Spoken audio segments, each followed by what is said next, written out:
How do you prep for a table read? Let's look at how you can ace the table read. Prepping for rehearsals, just like prepping for the read, is a lot of the craft side work of being an actor, understanding that character, however you do that work, whatever you've learned from your coaches or your managers or through other acting schools. That's the work you want to be doing, is you prep for the rehearsal and prep for the table read. If you're lucky enough to have a rehearsal for a table read, come into the room just like you should be doing for an audition, connecting with the readers, connecting with the other people in the room, doing that sort of mental connection work.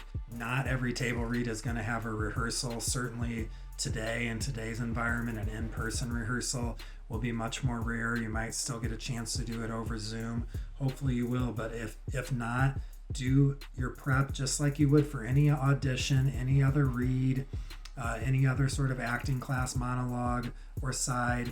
Go through that work, practice it on yourself, really hone in on the character development, and work on those lines just like you would any other sort of craft acting side of things, to really focus in on what you want to bring to that character. What did you find, and what do you find is your personal prep for the rehearsal? Usually just reading the script over at home at least once and seeing which characters or character I play, and then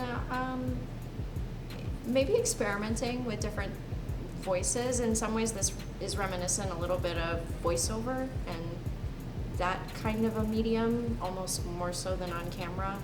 And so that can be a lot of fun to be like, all right, where do I find this character lives in this world, in this space, and I might play with it a little bit more than if it were just like, all right, here's your on-camera audition for this particular role in the thing.